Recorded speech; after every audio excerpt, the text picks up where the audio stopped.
Yeah. Awesome. Okay. Ready? Yep. Let's go. Let's laugh. We are imperfect after all. Okay. Hello and welcome to the Imperfect Us podcast. I'm Leanne Camilleri. And I'm Lisa Downs.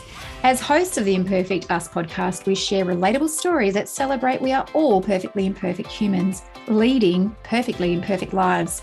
We discover practical and evidence-based strategies that draw on the science of wellbeing and positive psychology that help us to uncover the barriers that might hold us back from being our authentic selves and turn them into opportunities so that we can show up more consistently, doing what we really aspire to do and who we want to be.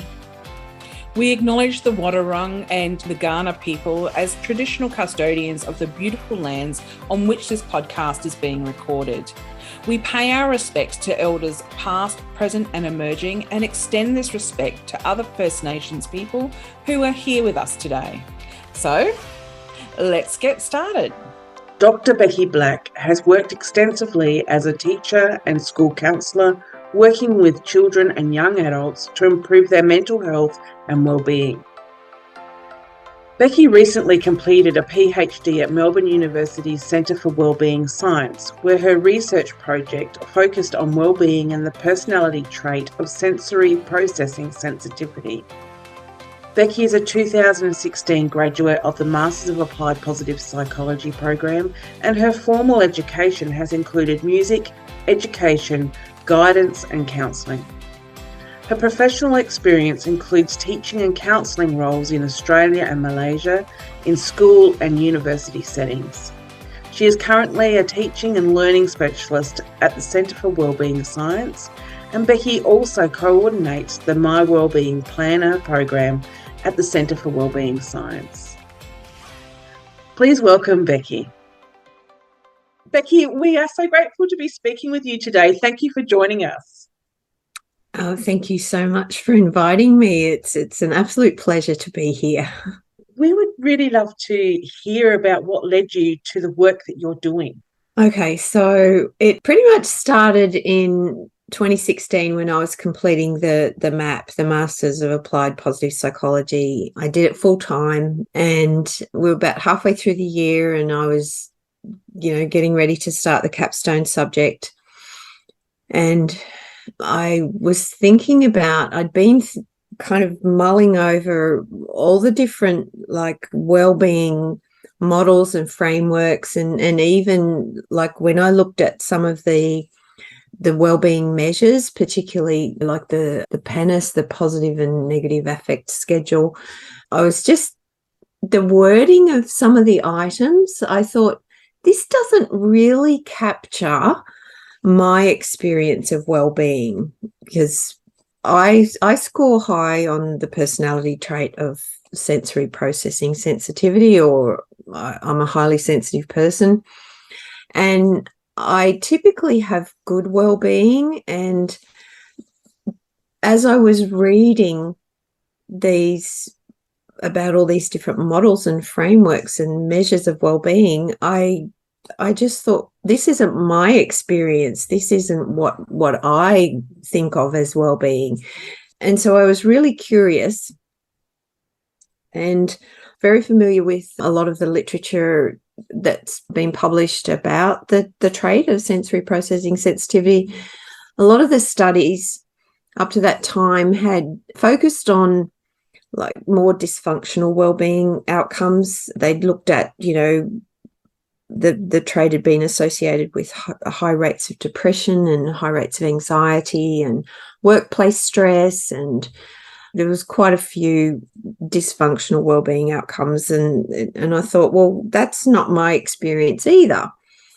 And so it just got me thinking, well, surely I can't be the only person who scores high on this trait who also has good wellbeing. That's what my initial question was, and so then I was planning my capstone project, and so I decided to make it a research project, and it became my PhD proposal eventually. And that was kind of my initial questions around it, and that's what led me into this. Fantastic work. Yeah. And it's such a beautiful way of thinking about Martin Seligman all those years ago, when he was talking about that psychology was very much that fixing it sort of mindset, where looking at it from a different lens as to how other people might think, not just people. We haven't uncovered that detail or data about what is sensitivity processing anyway. It's such a really important aspect to be researching. And I really thank you for, understanding and noticing that, and then doing a research project in that area. Thank you. It's fantastic. Yeah, it's a passion of mine. The thing that I'd love to do, well, what I want to do and I try to do is to, although work gets in the way sometimes, It certainly does. I just want to spread the word to highly sensitive people that it's not like, if you score high on that trait, it's not like all doom and gloom. There are lots of beneficial things about the trait, including there's been research done that shows that people who score high on sensitivity actually benefit more from like wellbeing interventions and depression. There's one study I'm thinking of in particular. They looked at a group of adolescent girls, I think it was, in the UK, and they used like it was a school-based antidepressant intervention, and the participants who scored high on sensitivity, even at 6 months follow-up after the program had finished, their well-being was much higher and they had benefited much more from the program. Those benefits were still ongoing. And whereas the participants who scored low on sensitivity, they showed almost no difference in their depression and anxiety scores after the program. So, and some of the findings from my PhD also kind of support that idea as well, because the people that I interviewed who all scored high on sensitivity and scored high on wellbeing, their wellbeing scores were higher than everybody else in the study. And in the online survey, I had like 430 participants. And so I can't say that there's, causation or anything, but it certainly lends support to that idea, because, clearly they had good wellbeing. They were doing things that supported their wellbeing, and their wellbeing scores were much higher than the remainder of the participants. So that's fantastic. Yeah. Becky, just a quick question that is not in here for us, but it's just raised a beautiful flag for me, in a good flag, as in a positive flag. Would the results that you found and in the other study have been because of that self-awareness piece, do you think? Or the researchers in the UK, they kind of posited that it could be like, because people who score high on sensitivity, their brains process information more deeply and thoroughly. Right. And it could be something to do with that aspect of the trait. So whatever it is that they're, it doesn't matter what kind of information it is, it gets processed more deeply and thoroughly. So, when they're learning about something, it gets processed more deeply, it gets processed more thoroughly. They learn it, at a deeper level, and it's possibly something to do with that aspect of the trait. So, applying that, thinking about well-being, practices or interventions, the highly sensitive people likely, because their brain does kind of work that way. Often they're very curious, like they tend to want to learn deeply, like they love diving into and, you know, learning more and getting more information. And obviously there's caveats around this, because, you know, you can't just make a blanket statement and say, oh, this is everybody who scores high on sensitivity, because like there are some people who score high on sensitivity and you know, they also score high on neuroticism, and so they do have, you know, a lot of anxiety and stress. And yeah, we're kind of going off into a different area, but like neuroticism is one personality trait that is I think it's the most amenable to change. So, you know, if someone does score high on neuroticism, it's not like a life sentence. With, you know, supportive therapy, and you can change that personality trait can be changed. Thank you for that. Yeah.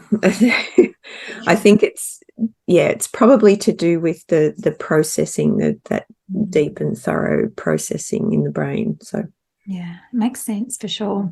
Becky, I'm just actually wondering, just to help our listeners today, you know, you're an expert in this area and we'd love to hear, are you able to explain what sensory processing sensitivity is and how it might impact some self-limiting beliefs?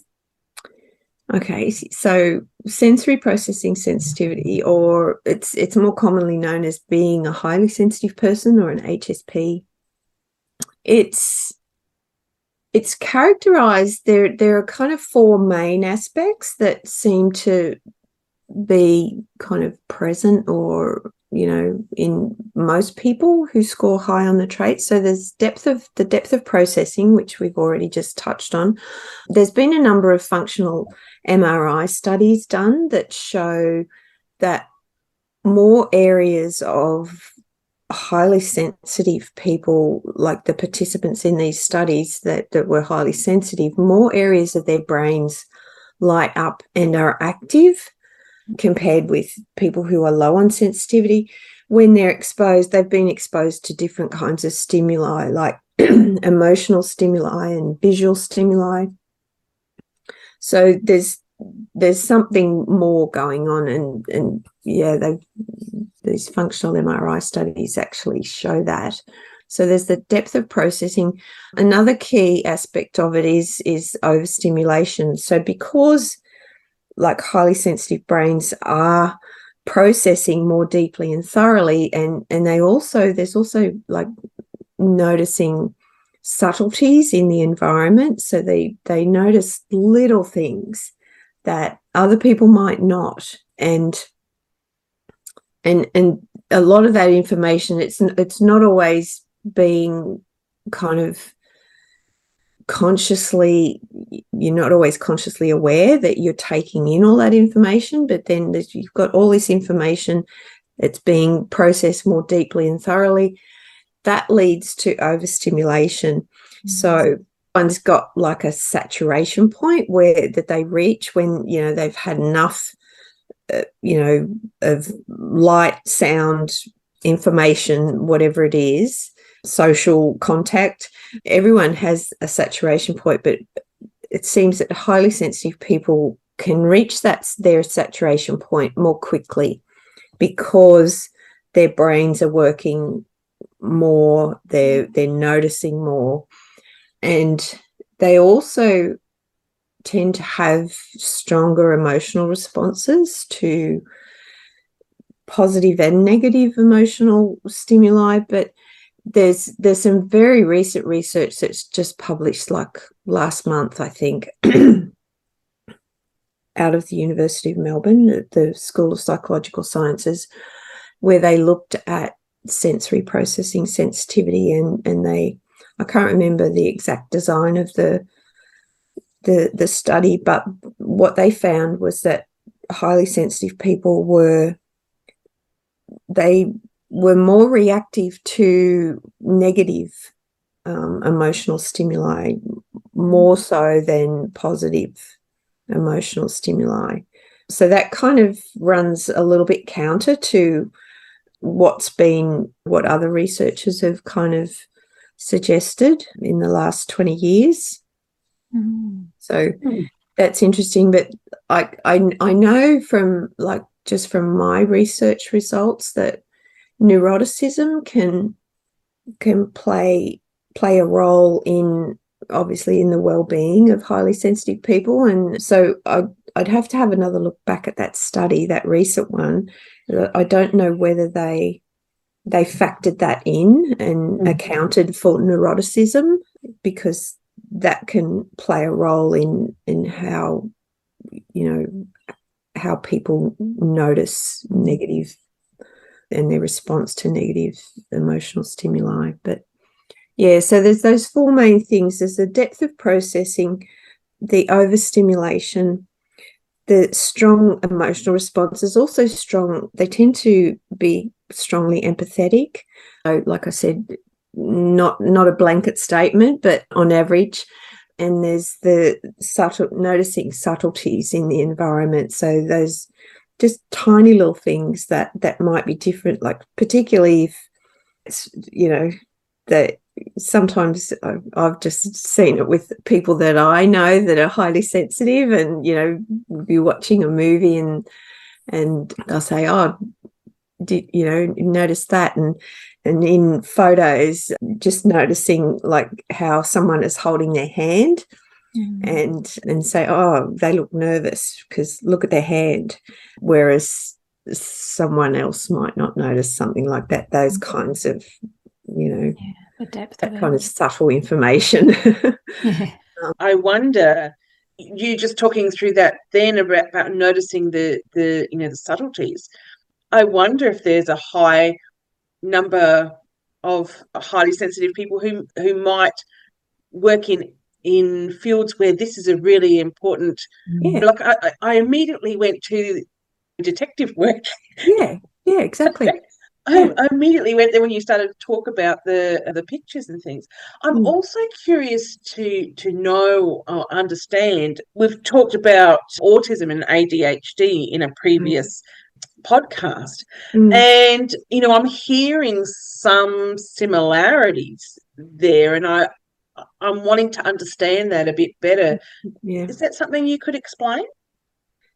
Yeah, there's been some studies that have looked at if comparing or looking at any overlap between autism and sensory processing sensitivity.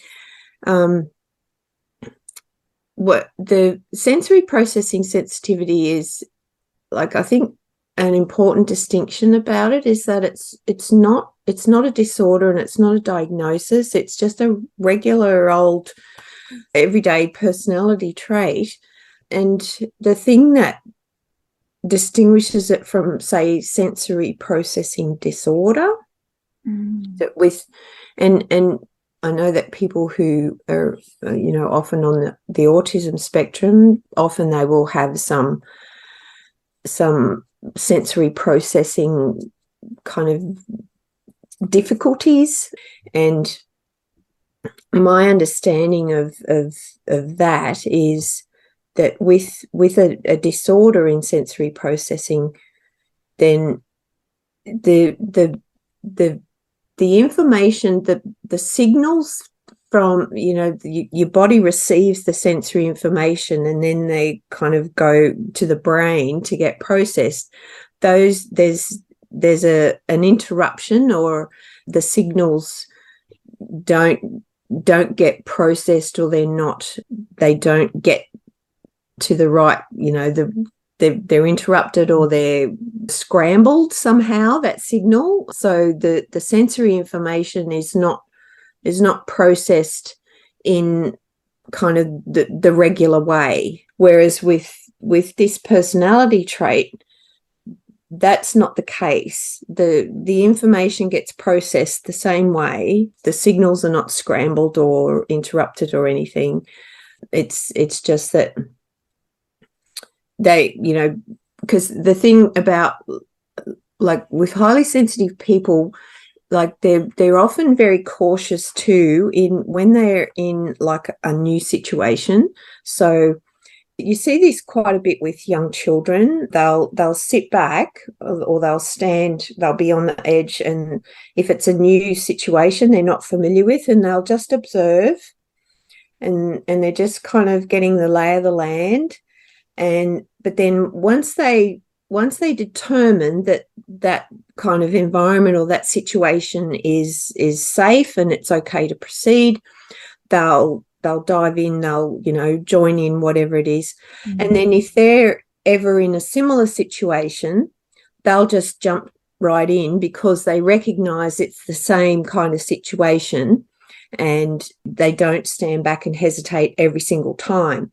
Whereas like with a disorder in the sensory processing, my understanding is that kind of filing away that information for future reference, that doesn't seem to happen. And so every situation can seem like it's a new situation, and even though it might be similar to something they've encountered before with the disorder, it's like they've never been in that situation before.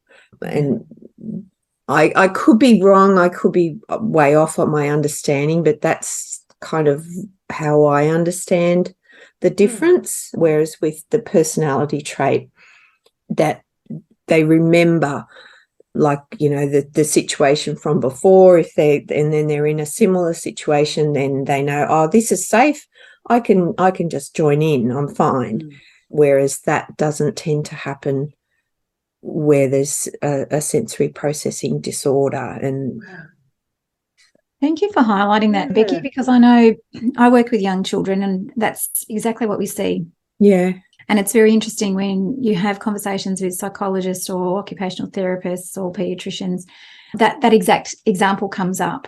Yeah. And they do explain it in that exact way. And we have that opportunity as teachers, I'm a teacher, to explain that to children, to understand what that filing looks like in your brain, and why, when they're frustrated, when they say, I can't remember, I don't know, well, what that looks like. And then how do we build some strategies in to support them in being able to try, if they have a disorder, what are the different ways to do that? Such a beautiful example that you shared. So thank you very, very much. It'll speak with and resonate with a lot of our listeners, I would imagine. Yeah, this is such an interesting topic. Becky, in your research, there were some interesting findings around growing awareness of sensory processing sensitivity. Can you tell us more about how it impacted the self-awareness and overall well-being of people in your research?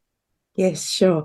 So the people that I interviewed, they shared with me how just by learning more about the trait, that improved their well-being, because they understood that a lot of what they were experiencing and what they had experienced in the past was normal for a highly sensitive person, and that, by kind of that increasing self-awareness, that allowed them to be more self-accepting. So I think it was about 2/3 of the people that I interviewed just shared with me spontaneously that they'd had past experiences with depression or with anxiety, and some of them still used some of the strategies to help them, manage if they noticed they were starting to feel a bit anxious about something. But even that had kind of reduced quite a bit their feelings of anxiety, because they weren't thinking, oh, there's something wrong with me, I need to be different because I'm not like most other people that I know. And I know that was kind of part of my experience too, is that I did feel like I did notice, well, other people don't seem to get bothered by some of the things that bothered me, or, and I felt kind of weird for wanting to live on my own. Like, even as a 17-year-old, I moved into an apartment on my own, which was very unusual, because most people at that age sharing, and I really preferred to live on my own. And even at that time, I had no understanding. I didn't know about sensory processing sensitivity, but I just knew that I enjoyed a lot of solitude. So just by learning more about the trait, and I would love to do a study about this and actually gather some empirical data that shows that just by educating highly sensitive people about the trait, that can improve their well-being. It's not necessarily a well-being program, but just helping them learn more about the trait and understanding that, what their experience is normal when you score high on this trait. And I can see the importance of the awareness. Something that comes up in many of our conversations is once you have that awareness, you're empowered to take steps and build strategies to improve your well-being. And so it's reassuring. That's what you're finding here as well. But they're not alone as well. That's normalizing it, that this is a thing, and, so you're not making it up. And it also, there are other people who have similar traits to you. Their experiences might be slightly different, but, it's such a lovely thing, awearness. And like Leanne said, we do this all the time. We go, oh, my gosh, that's just us. That's all it's like. It's like every episode we go, that's us. We're wearing quite a big hat now. Oh, that's magnificent. Well, Becky, what advice would you give to a person with sensory processing sensitivity with self-doubt or perhaps some self-limiting thoughts that are really barriers to their progress? Yeah. The thing that I guess if I was just to pinpoint one thing, it would be practicing self-compassion. That can be really, really powerful. Just speaking to yourself like you would to a loved one or a very close friend. I think we all need to be our own best friend, because I can't remember the exact wording of it, but I know I've seen a little meme that says something like the person that's in your head is there with you 24 hours a day. Try and make that person a friend, not your enemy, because just practicing self-compassion, I think, is probably one of the most important things. And acknowledging also, like thinking about, self-limiting beliefs and imposter syndrome. There are a lot of very accomplished people in the world who also suffer the pangs of imposter syndrome. I'm sure people would be surprised, some of the people that say they suffer from imposter syndrome. And this is, after years of being, considered an expert in their respective fields. And you do tend to find, I don't know why this is, you do tend to find in academia a lot of people suffer from imposter syndrome. And I'm not quite sure why that is. I think I think that's because I guess there's different levels of it as different faces of it as well. But I think that's it could be that continuous drive to feel like we're achieving something, maybe.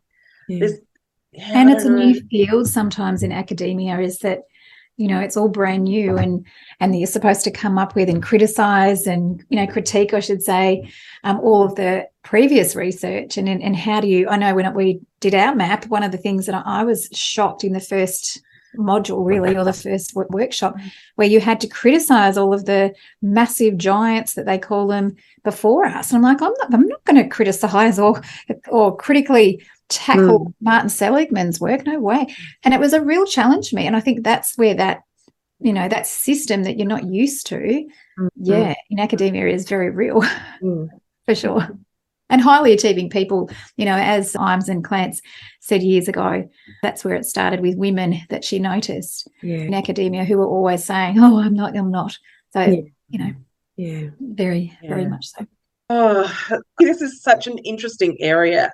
Besides the amazing work that you're doing in this space, and we're going to be sharing the links in the show notes for this, but Is there a book or a podcast or TED Talk that you would recommend to our listeners as something to help them understand sensory processing sensitivity? I always recommend that people go straight to the world's most eminent SPS researcher, who is Dr. Elaine Aron. She's the one who conducted the first research studies looking at the trait and trying to, actually differentiate it and see whether it was actually something and not just a mixture of, neuroticism and whatever else. And she's written quite a few books on the topic. I recommend that people go straight to her work. Her website is hsperson.com. And the first book that she wrote is The Highly Sensitive Person. She's also written a workbook to go with that. It's the Highly Sensitive Person workbook. She's written The Highly Sensitive Person in Love. So that focuses on the intimate relationships. The Highly Sensitive Child, if you're a parent. And also she's written more recently The Highly Sensitive Parent. So if you're highly sensitive yourself and you're a parent, your experience of parenting is going to be a little bit different. There's been quite a bit of research done around, parents who are highly sensitive and their experience of things. There's some things that can feel quite overwhelming as a highly sensitive parent, but then because you are highly sensitive, there are things that you have this strong empathy and connection, emotional connection with your child, and you can tune into their emotions quite easily. So there's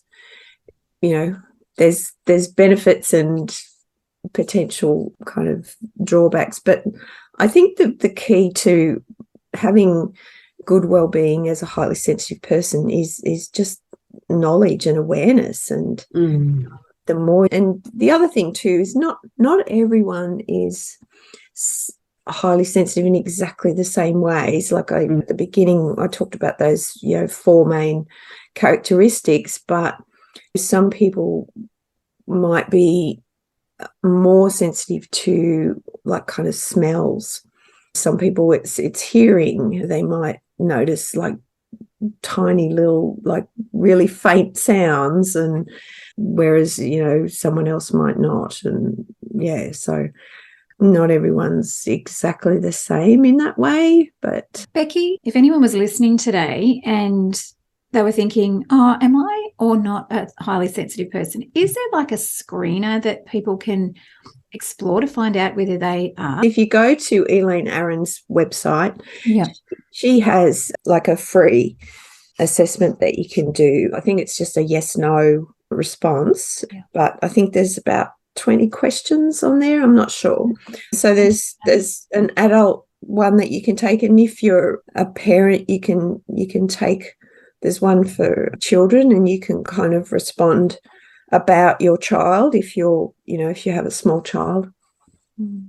But it's that's the other thing too, that the trait seems to be like, there's just very recently in the last year or so some research published showing that it's about 50% heritable.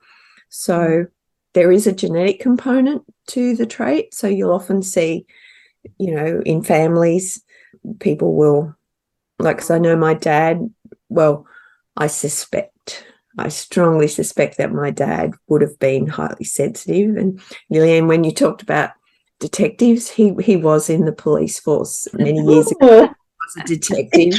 And he You're was on par there. Go ahead, Leanne. very well respected. Wow.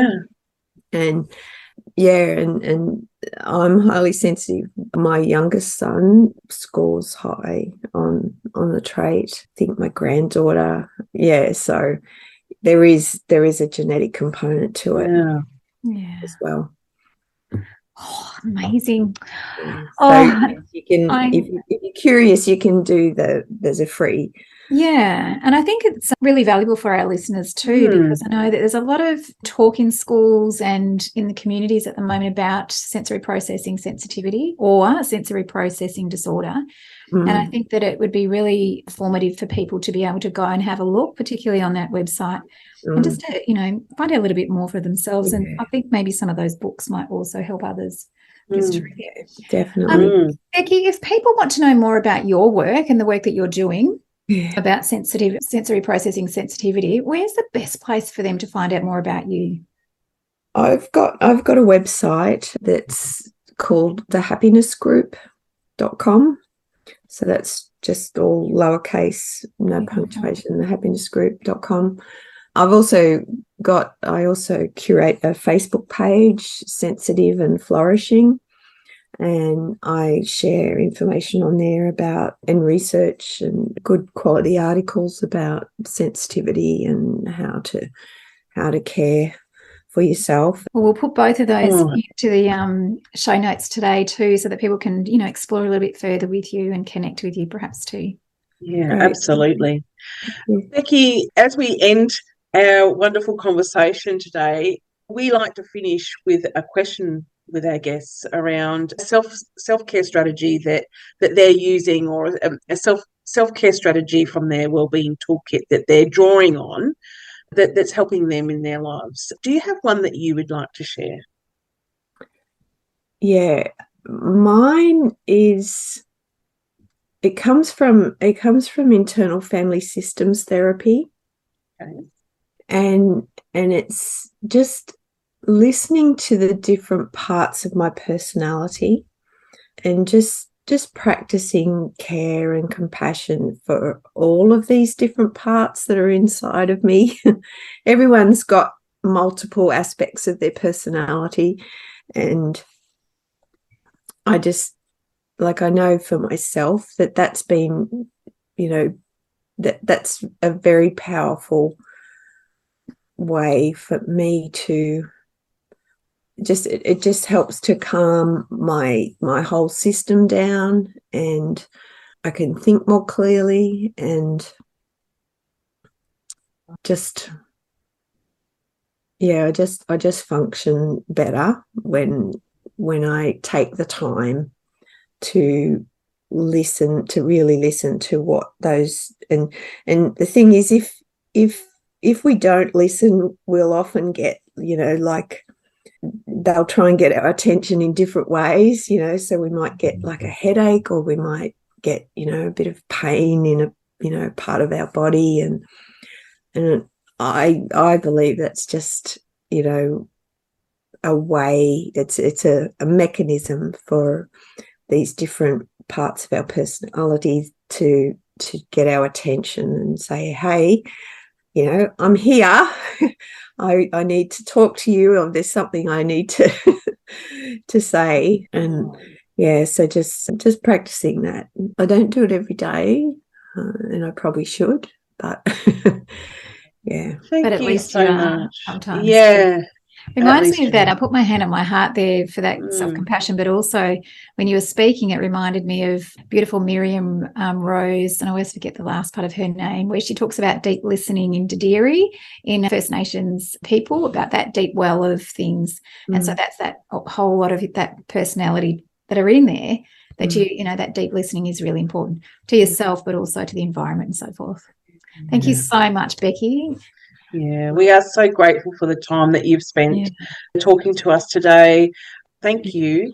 We really appreciate learning about sensory processing sensitivity, and my bucket is full with having learned this. So thank you so much. Thank you. So grateful. Thanks, Becky. It's my absolute pleasure to have been here, and I feel very honoured to have been invited. So thank you. It's our pleasure for sure. Thank you. Thank you. That was such an interesting conversation.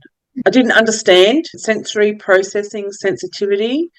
I feel like I understand it much more now. I still have questions, I saw similarities with other things, as I mentioned, throughout the discussion.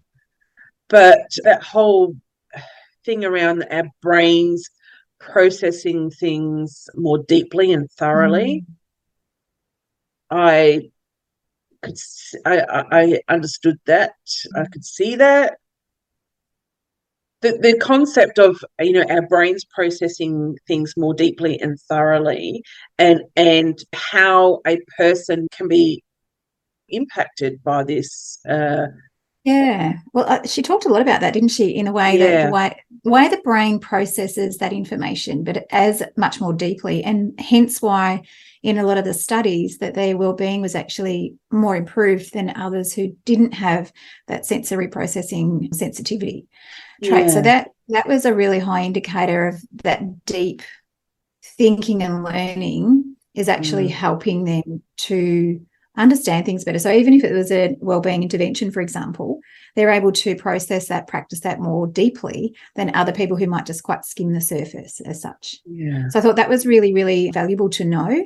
I'd also love that they call it highly sensitive people as another way. And what I also loved is that she clarified, because that was a sticking point for me. I've only heard of the highly sensitive people, the sensory disorder, where I thought that's what she was talking about. But as she was talking about it, I realised that it was more of the trait and the difference between the two, and that she explained about that when the disorder is in place, that people are unable to make those connections and have that deeper thinking because all of the neural pathways are not being met. There's something disturbing that and distracting it, where the difference is with the people with the trait, that they are able to think differently because they don't have the barriers. And so for me, that was really fascinating. And the other last part that really stuck with me is that having that knowledge and awareness that, that we know about just makes everything so much better. I totally agree. I think and that's something that we're learning along the way. So many people report that when we have that understanding, we're empowered to manage things very differently. And that self-compassion piece as well fits everywhere in accepting that we are human after all. We're weird and we're wonderful, and it's okay. And that is what makes us unique, and that why we have those unique potentials for ourselves. Yeah, wonderful. Imperfect. Beautiful. All right. Well, bye for now. Okay, till next time. And thank you for listening to the Imperfect Us podcast. As always, we are extremely grateful to our executive producer, Brenton Ainsworth, for helping us to put this episode together. If you've enjoyed this podcast, please share it with someone you care about, and we would be grateful if you could rate this podcast on iTunes. To continue the conversation and see what we're up to, you can connect with us on LinkedIn. Just search for Imperfect Us. Bye for now.